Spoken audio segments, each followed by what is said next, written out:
नमस्कार प्यारे दोस्तों, मैं हूं सुशील जादौन। एक बार पुनः आपका स्वागत करता हूं आपके पसंदीदा, आपके तहे दिलों में उतरने वाले इस YouTube चैनल जिसका नाम है रोजगार विद अंकित। और मैं आपसे पुनः मिलकर एक बार से मेरा हृदय फिर से प्रफुल्लित है कि मैं आपसे एक बार फिर से एक नए विषय पर बात करने के लिए आया हूं। और अभी तक की सारी वीडियो को आप मेरी को देख पाए होंगे और देखने के साथ साथ आप पा रहे होंगे कि आपने तैयारी को बहुत अच्छी तरीके से एक मुकाम पर पहुंचा लिया है और अपने कर्तव्य को आप निष्ठापूर्ण निभा रहे होंगे। तब आज की जो वीडियो होने वाली है, भले यह छोटी वीडियो रहेगी लेकिन वीडियो महत्वपूर्ण आपके लिए रहेगी। थोड़ा सा बात करते हैं कि आज की वीडियो हमारी रहेगी किसकी। तो आज हम जो वीडियो रखने वाले हैं उस वीडियो के अंतर्गत आप कह सकते हैं कि हमको कुछ खनिज पदार्थों को पढ़ना होगा। यानी आज का जो विषय रहने वाला है प्यारे दोस्तों, वो विषय रहने क्या वाला है, आप कहेंगे हमको सर खनिज पदार्थों के बारे में आज पढ़ना होगा। और खनिज पदार्थ कहाँ के खनिज पदार्थ, आप कहेंगे सर उत्तर प्रदेश के अंदर के जितने भी महत्वपूर्ण खनिज पदार्थ होते हैं उनके कहाँ से वह पाए जाते हैं, किस तरह से उनका प्रयोग किया जाता है, आप सभी आज इस विषय पर बात करने के लिए मैं आपके सामने यहाँ पर प्रस्तुत हुआ हूँ, हाजिर हुआ हूँ। यह विषय बहुत ही महत्वपूर्ण होता है क्योंकि आप अगर 1 घंटे का भी कोई लेक्चर लेते हैं, 1 घंटे की वीडियो पढ़ते हैं, 1 घंटे में आपने जितना कुछ भी पढ़ा वह जरूरी नहीं है कि एग्जाम में आ जाए। लेकिन आपने कोई 20 या 22 या 30 मिनट की वीडियो देखी और उसमें से 2 प्रश्न अगर एग्जाम में आ गए तो आप यहाँ पर अंदाजा लगा सकते हैं कि वह 30 मिनट की वीडियो या 20 मिनट की वीडियो आपके लिए बहुत महत्वपूर्ण और कारगर सिद्ध हो सकती है।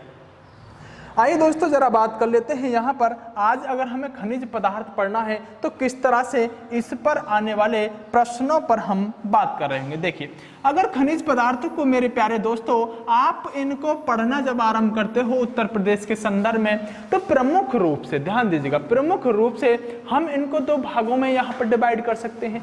आप कहेंगे कि जो खनिज पदार्थ हैं इनको अगर 2 भागों में डिवाइड किया गया है तो एक होंगे यहाँ पर धात्विक खनिज, यानी आप इन्हें धात्विक खनिज के नाम से जान रहे होंगे, जबकि दूसरी तरफ होंगे अधात्विक खनिज। कुछ दरअसल यह है कोई बड़ी बात नहीं है, आप इतना समझिएगा कि एक तरफ धात्विक खनिज हैं और दूसरी तरफ अधात्विक खनिज हैं। बस मैंने आपसे इतनी सी बात कही है, यानी धात्विक और अधात्विक चीजों पर, 2 चीजों पर आज आपके सामने यहाँ पर बात होने वाली है। तब आप ध्यान दें कि धात्विक और अधात्विक और खनिज, यहाँ पर इन चीजों पर जब बात कर रहे हैं तो इनका मतलब क्या है। प्यारे दोस्तों, मेरे हमदर्दों, यहां पर इनका कोई खास मतलब नहीं है। एग्जाम में आपसे प्रश्न तो नहीं पूछा जाएगा, लेकिन फिर भी बेसिक चीजों को समझने के लिए थोड़ा सा इस पर परिचर्चा करना महत्वपूर्ण हो जाता है। जरा ध्यान दीजिएगा, धात्विक खनिज सर क्या होते हैं, तो मैं कहूंगा सर धात्विक खनिज में आप कह सकते हैं जैसे कि मैं जानता हूं सोना, सोने के अलावा आप कह सकते हैं सर चांदी। सोना, चांदी, ऐसे खनिजों को हम किस में रखेंगे, धात्विक खनिज में रखेंगे। अगर आप कहें सर अधात्विक खनिज में क्या आने वाला है, तो मैं यहां पर कह सकता हूं अभ्रक, ग्रेफाइट, अभ्रक, ग्रेफाइट आदि जितने भी खनिज होंगे वह सभी अधात्विक होंगे। देखिए, मैं यहाँ पर बहुत सारे नाम लिख सकता हूँ लेकिन वह आपके लिए महत्वपूर्ण नहीं है। पहले बात को समझने की कोशिश कीजिएगा कि धात्विक और अधात्विक में अंतर क्या होता है, फिर आप स्वयं ही अंदाजा लगाएंगे कि कौन सा इस कैटेगरी में आएगा और कौन सा धात्विक की कैटेगरी में आएगा। आप ऐसे समझिएगा कि जिस भी खनिज को हम पिघलाकर उसको तन्य रूप में बना सकते हैं। आप फिर से मेरी बात को समझिएगा कि अगर कोई खनिज है, आप उस पर अगर प्रहार करते हैं, यानी हथौड़े की चोट से प्रहार करते हैं और वो खिन्न खिन्न बिखर जाता है, तो आप कह रहे होंगे वह अधात्विक खनिज है। या फिर कोई खनिज है जिसको आपने प्रहार किया और प्रहार करने के बाद वह चादर की तरह खिंच गया, तो आप कहेंगे यह धात्विक खनिज है। मेरी बातों को आशा करता हूं कि समझ पाए होंगे कि अगर किसी भी खनिज को हम चादर के रूप में बना सकते हैं तो वह धात्विक खनिज होगा। सोना, चांदी, आप अगर अधात्विक की बात करेंगे तो ऐसा खनिज जिसको चादर के रूप में नहीं, अगर उस पर प्रहार किया जाता है तो वह खंड खंड बिखरने का काम करेगा, ऐसे को हम क्या कहेंगे, यहां पर अधात्विक कहेंगे। दूसरा, इसमें आप सोना के अलावा लोहा भी लिख सकते हैं। लोहा भी किसका रूप होगा, आप कह पा रहे होंगे सर धात्विक का ही होगा लोहा। उसके अलावा हम जानते हैं यहां पर चूना पत्थर आदि भी ले सकते हैं आप, यह सभी भी किस में आएंगे, यह सभी अधात्विक खनिज में आएंगे। तो आपने बेसिक सी चीजों पर बात किया कि आज हमें खनिज पढ़ना है। खनिज में कितने भागों में बांटेंगे, 2 भागों में प्रमुख रूप से। हालांकि एक इसका तीसरा भाग भी हम कह सकते हैं जिसको आप ऊर्जा संसाधन के रूप में निरूपित कर रहे होंगे। और ऊर्जा संसाधन के रूप में जो यहाँ पर एक तीसरे भाग को आप निरूपित कर सकते हो, लेकिन ऊर्जा संसाधन के लिए हमें उत्तर प्रदेश के संदर्भ में ज्यादा पढ़ना नहीं होता, क्योंकि आप सभी जानते हैं ऊर्जा संसाधन मतलब इसका क्या होता है, मतलब इसका होता है जैसे सर कोयला मान लीजिए, हालांकि कोयला तो उत्तर प्रदेश में निकलता है, उसके अलावा ऊर्जा संसाधन जैसे हो गया आपका पेट्रोलियम, तो यह पेट्रोलियम आदि जो खनिज पदार्थ हैं यह आपके उत्तर प्रदेश में तो बहुत कम मिलते हैं, यानी पेट्रोलियम आदि तो मिलते ही नहीं है। तो हम ऊर्जा संसाधन को खनिजों का तीसरा पदार्थ मान सकते हैं, लेकिन उत्तर प्रदेश के दृष्टिकोण से हमारे लिए बहुत आवश्यक होता है धात्विक और अधात्विक खनिजों को पढ़ना। हम जरूर ऊर्जा संसाधनों के इन साधनों पर भी बात करेंगे, जैसे कि कोयला आदि होता है, पेट्रोलियम आदि होता है, लेकिन पहले उससे पहले और चीजों पर थोड़ी सी बात कर लेते हैं, जरा ध्यान दीजिएगा। सबसे पहले आपको याद रखना होगा कि उत्तर प्रदेश के अंदर, यानी उत्तर प्रदेश में जब यह खनिज, आप जानते हैं खनिज का मतलब क्या होता है कि जहां पर चट्टानें पाई जाएंगे, यानी जो चट्टानों का एरिया होगा उनके अंदर से कुछ खनिज चीजें जो प्राकृतिक रूप से हमें मिलती हैं उन्हें हम खनिज पदार्थ कह रहे होंगे, आप समझ पाएंगे होंगे।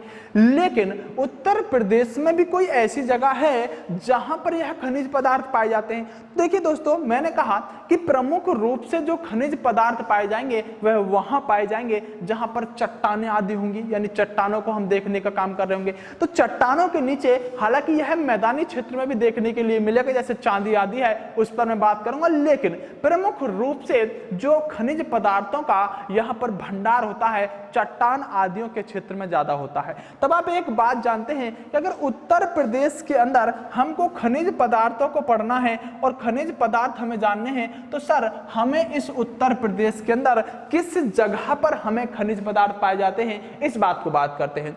देखिए, रटना डियर नहीं है, जो मैं बात आपके जहन में घुसाने की कोशिश करूंगा, जरा अपने उस दिमाग को खोल कर रखिएगा, आप मेरी बात को समझ पाए।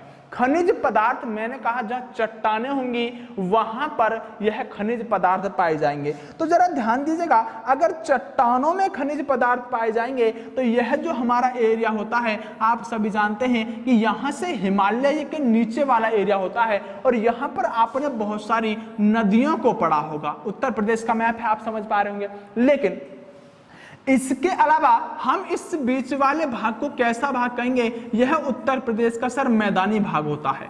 मैदानी भाग है तो खनिज मिलने की संभावना बहुत कम है, मैदानों में खनिज नहीं पाए जाते। लेकिन आप इसे, जो नीचे वाला एरिया होगा, आप इसे यहां पर पठारी एरिया कह सकते हैं, और जो पठारी एरिया होगा, इस पठारी एरिया के इस क्षेत्र में जितना मैं आपको इंडिकेट कर रहा हूं प्रमुख रूप से पठारी एरिया का यह जो क्षेत्र होगा, सर यहां पर खनिज बहुल्य मूल्य में पाए जाएंगे। यानी उत्तर प्रदेश के अंदर जो खनिज पाए जाएंगे ज्यादातर यहां पर पाए जाएंगे। हालांकि सहारनपुर को भी इस बहुल्य क्षेत्र में जोड़ा गया है, अभी मैं बात करूंगा। लेकिन जब भी आपके एग्जाम में प्रश्न आया कि निम्नलिखित में से किस स्थान पर खनिज पाए जाते हैं, या उसने विभिन्न प्रकार से प्रश्नों को घुमाकर देना शुरू किया, तो आप अपने बात में, अपने माइंड में एक बात सेट करिएगा पहले कि उत्तर प्रदेश में खनिज उत्तर प्रदेश के दक्षिण क्षेत्र में पाए जाएंगे, ऊपर वाले हिस्से में यहां पर खनिज नहीं पाए जाएंगे। मैं इस बात को कहने की बात कर रहा हूं। और यहां पर भी सर ज्यादा नहीं, आप कह सकते हैं लगभग 12 जिलों में यह खनिज पाए जाते हैं। वैसे तो मैं आपसे एक बात कहना चाहता हूं कि उत्तर प्रदेश अगर संपूर्ण भारत के परिपक्व संदर्भ में बात किया जाए तो उत्तर प्रदेश में कोई ज्यादा खनिज मिलते नहीं है। यहाँ पर खनिजों की मात्रा नाम मात्र के लिए पाई जाती है, लेकिन हमको फिर भी कुछ मिलते हैं तो उन्हें पढ़ना होगा, और पढ़ना होगा तो मैं कह रहा हूं कि थोड़े बहुत मिलते हैं, उन्हें हम पढ़ने की कोशिश कर रहे हैं। लेकिन आपको मैंने क्षेत्र इंडिकेट इसीलिए किया है कि इस क्षेत्र में क्या खनिज पाए जाएंगे, जो बुंदेलखंड का एरिया होगा, सोनभद्र ललितपुर का एरिया होगा, यहां पर खनिज पाए जाएंगे। तो आप इस बात को आसानी से समझ होंगे कि अगर प्रश्न पूछता है, ऑप्शन देता है कि निम्नलिखित में से किस स्थान पर यूरेनियम के भंडार पाए जाते हैं, और उसने यूरेनियम के भंडार ऑप्शन यानी कि प्रश्न पूछने के बाद कि यूरेनियम के भंडार कहां पाए जाते हैं, और उसने ऑप्शन डाल दिया इटावा, अलीगढ़, कासगंज, और इन 3 ऑप्शनों को डालने के बाद एक ऑप्शन डाल रहा है ललितपुर। तो आपके दिमाग में यह प्रश्न बिल्कुल इजी हो जाना चाहिए कि सर ने बताया था कि जितने भी खनिज पाए जाएंगे वह नीचे वाले क्षेत्र में पाए जाएंगे, ना तो अलीगढ़ इस क्षेत्र में आता है, ना कासगंज इस क्षेत्र में आता है, ना एटा इस क्षेत्र में आता है। तो आप आसानी से इस क्षेत्र में आने वाले विकल्प को चयन करके कहेंगे यहां पर खनिज पाया जाता है।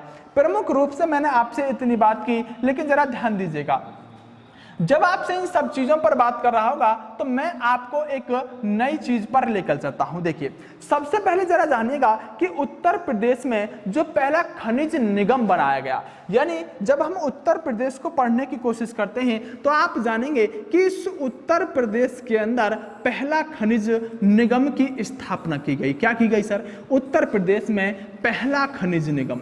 और यह पहला जो खनिज निगम था, यह आपके लिए एग्जाम में बहुत इसको पूछा जाता है कि पहला खनिज निगम कब बनाया गया। दरअसल मैं आपसे बात करना चाह रहा हूं कि उत्तर प्रदेश में पहला खनिज निगम की स्थापना, और अगर उत्तर प्रदेश में पहले खनिज निगम की स्थापना के बारे में बात करेगा तो आप एक लाइन में इसका आंसर देंगे कि सर उत्तर प्रदेश में खनिज निगम की स्थापना 1974 में की गई है। तो आपको एक डेट याद रखनी है थोड़ी सी कि उत्तर प्रदेश में खनिज निगम की स्थापना कब की गई है। उत्तर प्रदेश में 1974 में खनिज निगम की स्थापना की गई है। उसके बाद आपसे प्रश्न पूछेगा कि उत्तर प्रदेश में खनिज नीति कब बनाई गई, यानी अब प्रश्न दूसरा पूछ रहा है कि उत्तर प्रदेश में खनिज नीति कब बनाई गई। तो आप इसका आंसर देंगे कि जो यूपी है सर, यूपी में खनिज निगम जो नीति बनाई गई है वह कब बनाई गई है। उत्तर प्रदेश में खनिज निगम नीति, इसका मतलब सिर्फ इतना होता है डियर, आप ऐसे समझिएगा कि उत्तर प्रदेश में जो खनिज थे उनको निकालने की बात यहाँ हो रही थी, और जब इनको निकालने की बात यहाँ पर होती है तो किस तरह से हम उसे निकालेंगे, तो उसके लिए हमें कुछ तो करना पड़ेगा। तो हमने एक नीति का निर्धारण किया। देखिए हुआ क्या कि सबसे पहले तो हमें उत्तर प्रदेश में जैसे ही पता चला कि खनिज पाए जाते हैं, हमने उत्तर प्रदेश में पहले एक खनिज निगम बनाया। क्योंकि देखिए सरकारी चीज है, और सरकारी चीज का मतलब होता है कि आपको इसको सरकारी तरीके से ही काम करना होगा। ऐसा तो है नहीं कि मान लीजिए सोनभद्र में आपका पेट्रोल निकल रहा है और आपने जाकर वहां कुआं खोदना शुरू कर दिया, बोले सोनभद्र में निकल रहा है, मैं पेट्रोल लेकर आ जाता हूं। पता चला कि कुछ समय बाद यूरेनियम के भंडार पाए गए, आप लेकर फावड़ा पहुंच गए और आपको क्या कि यूरेनियम को खोद के अपने घर लेकर जाता हूं। तो दरअसल सरकार इस पर काम करेगी, प्रदेश सरकार के अंतर्गत यह कार्य होता है,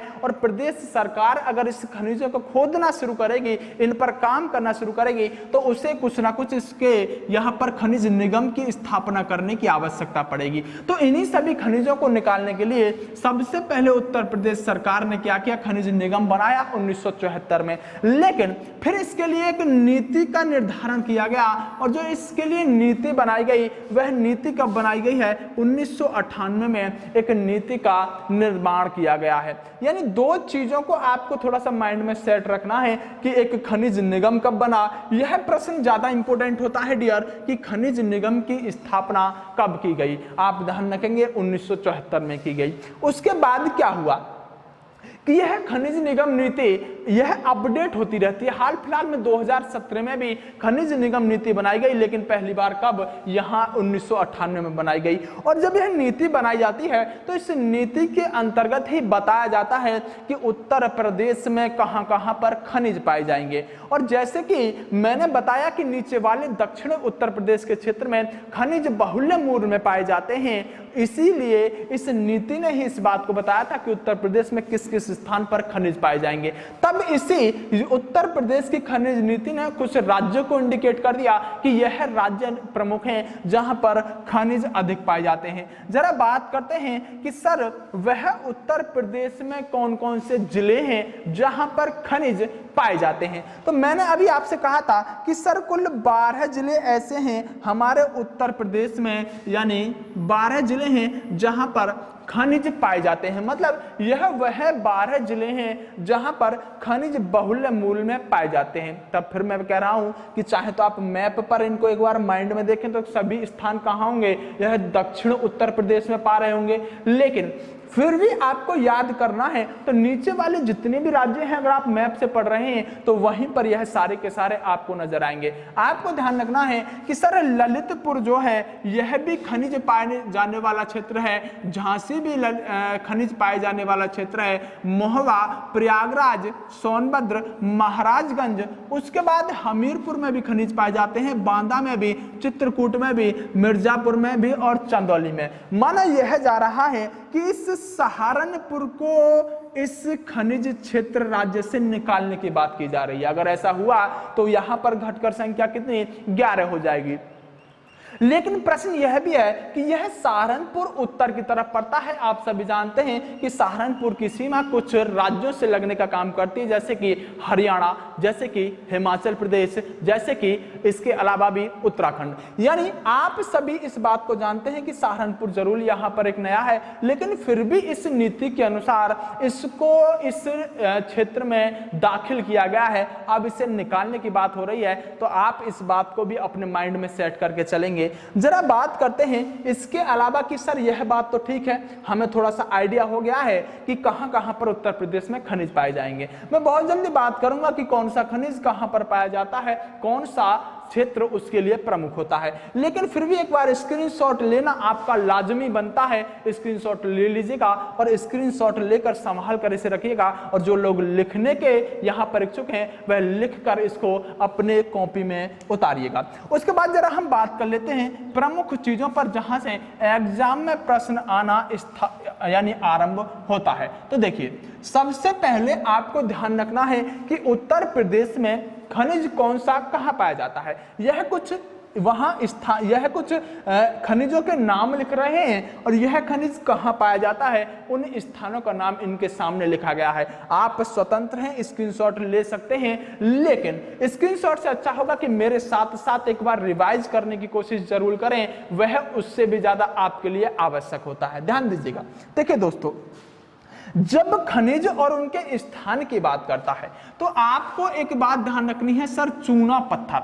और चूना पत्थर जो है यह कजराहट नामक स्थान, देखिए अगर आपसे पूछता है कि चूना पत्थर कहां पाया जाता है, आप कहेंगे सर मिर्जापुर जिले में चूना पत्थर पाया जाता है। लेकिन मिर्जापुर भी बहुत बड़ा होगा। मिर्जापुर में कजराहट और रोहतास नामक स्थान पर चूना पत्थर पाया जाता है। आप इस बात को कहेंगे। अगर जिले की बात करेगा मिर्जापुर, स्थान कहेगा मिर्जापुर में भी कौन सा, तो आप कजराहट रोहतास नामक स्थान कह रहे होंगे। देखिए सर, अगर आप बात करते हैं दूसरे नंबर पर पाया जाने वाला खनिज, आप इस कोयले की बात करते हैं कि कोयला कहां पाया जाता है, तो मैं आपको एक बात बताना चाहता हूं कि जो सिंगरौली पड़ता है, यह सिंगरौली दरअसल पड़ता है सोनभद्र में। तो सिंगरौली में खान प्रसिद्ध है कोयला के लिए। आपसे पूछता है कई बार प्रश्न कि सिंगरौली की खान किसके लिए प्रसिद्ध है। उत्तर प्रदेश जीके से भी हटके इस प्रश्न को पूछता है कि सिंगरौली की खान किसके लिए प्रसिद्ध है। आप कहेंगे सिंगरौली की खान कोयले के लिए प्रसिद्ध है। आप जब उत्तर प्रदेश की बात कर रहे हैं तो सिंगरौली कहां पड़ता है, उत्तर प्रदेश में होता है, यानी कि सिंगरौली सोनभद्र में होता है, इस बात को माइंड में सेट रखेंगे। जब हम बात करते हैं कि जो कोयला उत्तर प्रदेश में पाया जा रहा है सर, कितना पाया जा रहा है, तो मैं कहूंगा सर यह जो कोयला पाया जा रहा है यह संपूर्ण भारत में उत्तर प्रदेश में 8वें नंबर पर आता है। उत्तर प्रदेश यानी उत्तर प्रदेश के अंदर कोयले के मामले में जो इसकी रैंक है सर 8वीं है। 8 इससे बड़े क्षेत्र हैं जहां पर कोयला ज्यादा पाया जाता है। लेकिन एक प्रश्न और ध्यान रखिएगा जो यहां से बनकर आता है, वह आपको थोड़ा सा परेशान करने की कोशिश करेगा। देखिए, एक ओबरा ताप विद्युत केंद्र है, ओबरा ताप विद्युत केंद्र है, कहां पर, सोनभद्र में। यानी ऐसे समझिएगा कि ताप विद्युत केंद्र है तो इसमें कोयले की आवश्यकता जरूर पड़ेगी, और जब कोयले की आवश्यकता पड़ेगी मेरे प्यारे दोस्तों, तो कोयले की आवश्यकता पड़ने के साथ साथ यह ओबरा ताप विद्युत केंद्र कोयला कहां से लेकर आएगा, या फिर प्रश्न पूछा जाता है कि जो ओबरा ताप विद्युत केंद्र सोनभद्र में अवस्थित है, यह ईंधन के रूप में कोयला किस खान से लेकर आता है, किस खान के कोयले को प्रयोग करता है। तो आप कहेंगे कि ओबरा के अंदर जलने वाला कोयला दरअसल सिंगरौली की खान से लेकर आया गया होता है। तो आप इस प्रश्न को भी अटेम्प्ट कर जाएंगे कि सिंगरौली की खान ही एक ऐसी खान है जो ओबरा ताप विद्युत केंद्र को क्या यहां पर कोयला देने का काम करती है। बड़ा ही जबरदस्त क्षेत्र है दोस्तों यह सिंगरौली सोनभद्र वाला। आप इसमें कभी जाएंगे तो पाएंगे कि किस तरह से कोयले की बहुत बहुत जबरदस्त खाने हैं, पहाड़ों की जैसी खाने इसमें पाएंगे, और वहां से आप निकलेंगे तो आपको जो हवा चलती है वह भी काली आंधी की तरह चलती है, यानी धूल भी वहां पर कोयले जैसी उड़ती है, और बहुत ज्यादा प्रमुख रूप से वहां से कोयले को निकाला जाता है, और निकालने के बाद फिर कहां, ओबरा में भेजा जाता है, वहां पर बिजली बनाने का काम किया जाता है। ध्यान दीजिएगा, अगली जब बात करेंगे तो आप ध्यान रखेंगे बॉक्साइट, और बॉक्साइड को ध्यान रखने के बाद आप इसको ध्यान रखेंगे कि बॉक्साइड कहां, बांदा और चंदौली में पाया जाता है। ध्यान दीजिएगा दोस्तों, मैंने जो लिखा है उसको लिखने के अलावा जो मैं आपको बताता हूं वह कोई रामायण महाभारत का कथा नहीं होती है, वह उससे भी ज्यादा महत्वपूर्ण होता है जो मैंने लिखा है। यानी मेरे द्वारा यहां पर बोली गई एक एक बात महत्वपूर्ण होती है। आप उस बात को या तो याद साथ के साथ कर जाइएगा, अगर याद भी नहीं कर पाएंगे तो आप उसे नोट जरूर कर लीजिएगा जो भी मैं आपको बात बताता हूं। जैसे मैंने 8वें नंबर पर बताया, यह बात या तो याद हो जानी चाहिए थी या फिर आपके नोट्स में उतर जानी चाहिए थी। आइएगा, यह जो बॉक्साइड है सर, यह बॉक्साइड हम कह सकते हैं किसका, एस का है, आप कहेंगे एल्यूमिनियम का। यहां तक कोई समस्या नहीं, यानी एल्यूमिनियम किसका, बॉक्साइड का। लेकिन ध्यान देंगे कि इस बॉक्साइड से एल्यूमिनियम बनाया जाता है। क्या किया जाता है सर, इस बॉक्साइड से एल्यूमिनियम बनाया जाता है। तो ऐसा नहीं है कि आप अपने घर पर बॉक्साइड आए और एल्यूमिनियम बना दिया, उससे एल्यूमिनियम के रूप में प्राप्त कर लिया। ध्यान देंगे, दो कंपनियों का नाम आपको याद रखना है, रेणुकूट और हिंडाल्को।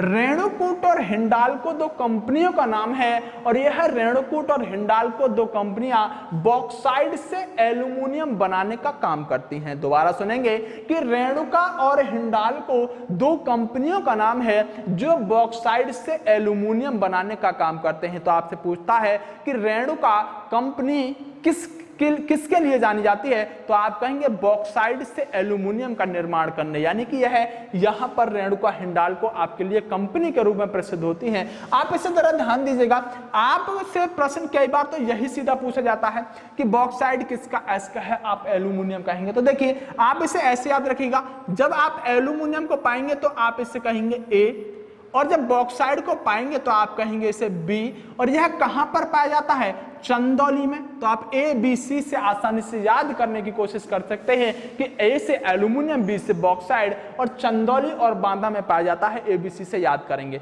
चलिए आगे बात करते हैं दूसरी चीज पर। जब आप आगे पढ़ेंगे तो आप पाएंगे कि यहां पर डोलोमाइट कहां सर, कजराहट, अभी तो पढ़ा था कजराहट क्षेत्र, तो कहां पर होगा, मिर्जापुर, उसके अलावा बांदा। यानी कजराहट जो क्षेत्र है उसके अंदर डोलोमाइट पाया जाता है।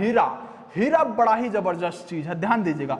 जो हीरा होने वाला है मेरे प्यारे दोस्तों, यह हीरा आपका बांदा और मिर्जापुर में पाया जाएगा। कहां? बांदा और मिर्जापुर में पाया जाएगा। लेकिन जो सोना होगा ना, यह कहां पाया जाएगा? शारदा। शारदा आप जानते हैं काली नदी के बारे में हम इस शारदा को कहते हैं शारदा। एवं रामगंगा क्षेत्र में, तो आपको मैंने नदियां पढ़ा चुका हूं, अब तुरंत माइंड में क्लिक कर जाना चाहिए कि शारदा और रामगंगा क्षेत्र में, और यह भीकमपुर ललितपुर क्षेत्र आप इसे नीचे कह सकते हैं कि जब यह नीचे का क्षेत्र नीचे चले जाते हैं तो ललितपुर आदि क्षेत्र में पाया जाता है। देखिए मैंने कहा था कि जब मैं जो बात बोलता हूं वह आपके माइंड में सेट हो जानी चाहिए। मैं जानता हूं कि जब मैंने नदियां पढ़ाई थी मैंने आपसे नहीं कही थी यह बात कि शारदा को काली नदी कहते हैं, और यह बात मेरे दिमाग में है, इसलिए मैंने आप ही कहा कि शारदा यानी काली नदी। आप इससे अगर नहीं पता है तो इसे नोट जरूर कर जाइएगा। मुझे हर वह प्रश्न पता है जो मैं आपको पढ़ा चुका हूं और जो मैंने अभी तक नहीं पढ़ाया। तो धैर्य रखेगा। सोना कहां पर? शारदा और रामगंगा क्षेत्र में पाया जाता है। उसके अलावा तांबा कहां पर है? तो सोनराई क्षेत्र होगा, लेकिन जिले का नाम क्या होगा? ललितपुर होगा। और आप एक बात ध्यान रखिएगा, अगर इस वीडियो का सबसे महत्वपूर्ण, सबसे ज्यादा जरूरी, सबसे ज्यादा अति आवश्यक अगर कोई प्रश्न है तो अब मैं आपके सामने उसी प्रश्न पर बात करने वाला हूं मेरे प्यारे दोस्तों। अब आपको याद रखना होगा यूरेनियम कहां पाया जाता है। और ध्यान रखिएगा, मैं आपको विश्वास दिलाता हूं कि अगर खनिजों से प्रश्न पूछने की चेष्टा आपका परीक्षा में करेगा, जो यहां पर एग्जामिनर होगा, अगर उसके दिमाग में आया कि मैं खनिजों से प्रश्न डालता हूं तो सबसे ज्यादा चेष्टा दिखाएगा इस यूरेनियम को पूछने की। मैं इसको इसलिए विश्वास से कह रहा हूं कि गत वर्षों में लगभग 6 से 7 बार इस यूरेनियम को पूछा है कि ललितपुर में क्या यूरेनियम पाया जाता है। यूरेनियम के भंडार उत्तर प्रदेश में कहां मिलते हैं? ललितपुर में मिलते हैं। इसलिए स्टार बना लीजिएगा इस प्रश्न पे तो कि यूरेनियम हमें भूलना नहीं होगा। उसके अलावा संगमरमर, और संगमरमर सर कहां पाया जाएगा? आपका मिर्जापुर और सोनभद्र क्षेत्र में संगमरमर के भंडार पाए जाएंगे। फिर से एक बार मैं बात करता हूं, ध्यान दीजिएगा। देखिए चूना पत्थर कजराहट क्षेत्र में, जब कजराहट को याद रखेंगे तो कजराहट को 2 जगह याद रखेंगे। कजराहट क्षेत्र में डोलोमाइट और चूना पत्थर पाया जाता है, ऐसे याद करेंगे। कोयला सिंगरौली, मैंने बहुत बात की है इस पर तो कि सिंगरौली के अंदर क्या है, यह खान है सिंगरौली की सोनभद्र जिले में। ओबरा एक विद्युत केंद्र है, वहां पर कोयला भी यहीं से जाता है। उसके बाद रेणुका हिंडाल्को क्या है सर? रेणुका हिंडाल्को 2 कंपनियों का नाम है जो बॉक्साइट से एल्यूमिनियम बनाने का काम करते हैं। एबीसी से मैंने अभी आपसे बात की थी। हीरा, यह बांदा और मिर्जापुर के अंदर पाया जाता है। सोना, मैंने कहा कि जहां नदियां होंगी उसके आसपास आपको मिलेगा। शारदा, रामगंगा क्षेत्र, भीकमपुर, ललितपुर में पाया जाएगा।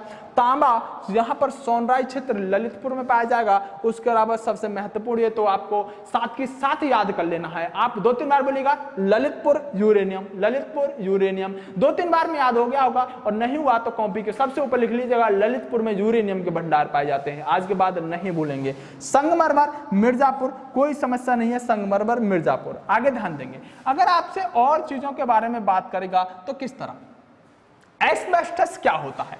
दरअसल कुछ नहीं होता, आप इसको एक चादर की तरह समझ लीजिएगा कि एस्बेस्टस एक चादर की तरह होता है। जैसे कि आप कई बार देखते हो कि धूप को रोकने के लिए इसका प्रयोग कर लिया जाता है। कहां पर? मिर्जापुर में एस्बेस्टस के भंडार मिलते हैं। जिप्सम सर कहां पर? तो आप कहेंगे झांसी और हमीरपुर क्षेत्र में जिप्सम पाया जाता है। ग्रेफाइट हमीरपुर के अंदर पाया जाता है। कांच और कांच बालू, जो कांच बालू है दरअसल इसको दूसरे नाम में हम सिलिका सैंड भी कह सकते हैं, यानी कांच बालू का ही दूसरा नाम सिलिका सैंड है सर। गंगा यमुना नदी क्षेत्र में पाया जाता है। और कई बार अगर प्रश्न पूछेगा तो पूछता है कि कांच बालू के उत्पादन में या कांच बालू के जो यहां पर पाया जाता है उत्तर प्रदेश में, वह इस भारत में उत्तर प्रदेश अपना कौन सा स्थान रखता है? तो ध्यान रखेंगे सबसे ज्यादा कांच बालू कहां पाया जाता है या सबसे ज्यादा सिलिका सैंड कहां पाया जाता है? तो आंध्र प्रदेश में। लेकिन उत्तर प्रदेश दूसरा ऐसा राज्य है जहां पर सिलिका सैंड या कांच बालू पाया जाता है। तो मैंने यही लिखा है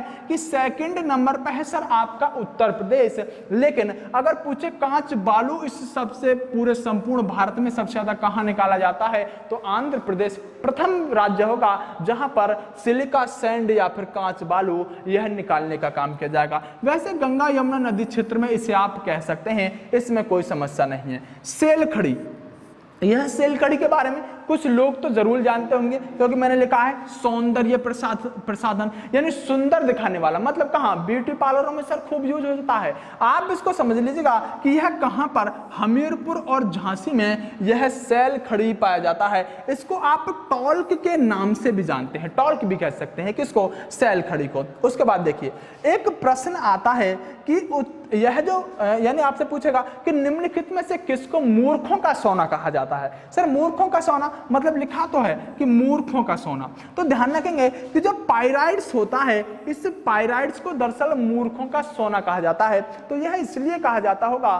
कि यह दिखता सोना जैसा होगा, कुछ लोग इसे सोना समझ लेते हैं, लेकिन वास्तव में पाइराइड्स सोना नहीं है। यह प्रश्न अन्य एग्जाम में बहुत पूछा जाता है कि मूर्खों का सोना किसे कहा जाता है? पाइराइड्स को यहाँ पर मूर्खों का सोना कहा जाता है। यह पाया कहाँ जाता है? तो आप आसानी से कह पा रहे होंगे सर यह पाया जाने वाला स्थान जो होगा वह यहाँ पर प्रमुख रूप से कौन सा होने वाला है? यानी सोनभद्र होने वाला है। तब आप इतना ध्यान रखेंगे कि जो इसके अलावा यहाँ पर पायरोक्लाइट नामक यानी कि यहाँ पर खनिज है वह झांसी और हमीरपुर में पाया जाता है, कोई समस्या नहीं।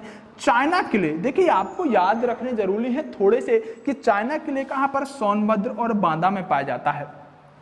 यह आपको मैं जानता हूं कि सभी याद नहीं रह पाएंगे, लेकिन जिनको मैं अन्य प्रश्नों को जिनके माध्यम से बताने की कोशिश कर रहा हूं वह जरूर याद रह जाने चाहिए। उसके अलावा आपको यह तो मैं वह करा रहा हूं जो महत्वपूर्ण है। आप कोई भी किताब उठाएंगे उसमें भरमार मिलेगी इन सभी खनिज पदार्थों की, लेकिन महत्वपूर्ण प्रश्न, महत्वपूर्ण बातें, जरूरी चीजें आप मेरे साथ सीखते चल रहे हैं, तो इन चीजों को भी ध्यान रखेंगे। सौंदर्य प्रसाधन यानी सैल खड़ी, उसके अलावा मूर्खों का सोना पाइराइड्स कहा जाता है। उसके अलावा इन सब चीजों को आपके जहन में, आपकी कॉपी में उतर जाने चाहिए। जरा आगे बात कर लेते हैं। सर देखिए, सर मैं आपसे दो खनिजों के बारे में थोड़ी सी बात करता हूं। एक तो है सर एंडलुसाइड, और एंडलुसाइड के अलावा दूसरा जो है वह होने वाला है आपका डाइस्पोर, यानी एंडलुसाइड और डाइस्पोर, इनको जरूर याद रखिएगा। दो इंपोर्टेंट फिर से बता रहा हूं कौन कौन से, अलग इसीलिए लिखे हैं कि एंडलुसाइड और डाइस्पोर नाम के दो यहां पर खनिज हैं। दरअसल यह एल्यूमिनियम के ही होते हैं।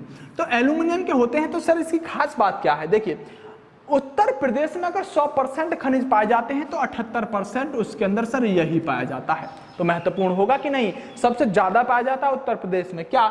एंडलुसाइड, इसमें कोई समस्या नहीं। उसके अलावा लगभग 37% सर दूसरा पाया जाता है डाइस्पर। यानी यह दोनों इसलिए महत्वपूर्ण है कि सर उत्तर प्रदेश में यह ज्यादा होते हैं। थोड़े से नाम अजीब लगेंगे लेकिन आपको याद रखने पड़ेंगे, और याद आप इसको किसी तरह रख सकते हैं। देखिए जब दोनों को एक साथ याद रखेंगे तो देखिए डे आ रहा है, इसमें भी डे आ रहा है। थोड़ा सा अपने हिसाब से लिखने की कोशिश, अपने तरीके से इसको याद करने की कोशिश कीजिएगा। देखिए यहाँ पर आधा स है तो इसमें भी स है, मतलब जो ज्यादा पाए जाते हैं उसमें स और डे आता है। इस तरह से याद करने की कोशिश कीजिएगा आप अगर ज्यादा याद ना कर पा रहे हो तो। आपने इतनी सारी चीजें अभी तक जानी जो बहुत ज्यादा महत्वपूर्ण होती हैं। उसके अलावा मैं आपसे जो अन्य चीजों पर बात करता हूं, मैं और भी चीजों पर थोड़ी सी आपसे बात कर लेता हूं। जैसे देखिए मैंने आपसे फिर से मैं इस मैप को लेकर आ रहा हूं, और अब मैंने जितने भी खनिज आपको बता चुका हूं, आपको सभी को पता होगा कि अभी तक मैंने जितने भी राज्य लिए हैं वह सभी राज्य कहाँ के थे?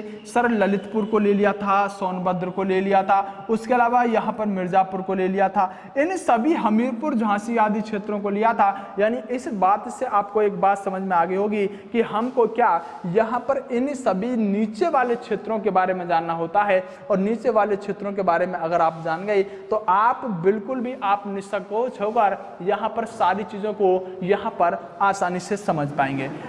जब अगर किसी ने यहाँ पर अभी तक खनिज की वीडियो पढ़ी है, यानी खनिज के बारे में पहले पढ़ा है, तो आप मुझे एक बात बताइएगा कि सर यहाँ उत्तर प्रदेश के अंदर एक खनिजों से संबंधित ही संस्था है जिसकी स्थापना 1955 में की गई। यानी 1955 में खनिजों से संबंधित एक यानी कि नीति बनाई गई है, एक संस्था बनाई गई है। 1955 में किसकी स्थापना हुई? जो खनिजों से संबंधित होती है। आपने अगर पढ़ा है तो आप कमेंट करके मुझे जरूर बताइएगा कि 1955 क्यों प्रमुख है? खनिजों के पदार्थों से संबंधित। आपके लिए महत्वपूर्ण होंगे, 3 डेट हो जाएंगी, तीनों की तीनों आपके माइंड में रहनी चाहिए। अगर नहीं बता पाएंगे तो मैं अगली वीडियो में इस पर बात करूंगा। चलिए मैं आज की वीडियो को आशा करता हूं कि यही समाप्त करने की तरफ चलता हूं और आज की वीडियो आपको बहुत अच्छी लगी होगी। बहुत ज्यादा सहयोग आप सभी लोगों ने दिया, इसके लिए मैं आपका तहे दिल से शुक्रिया करता हूं, यहां पर आपका आभार प्रकट करता हूं। चलिए सभी के लिए बेस्ट ऑफ लक।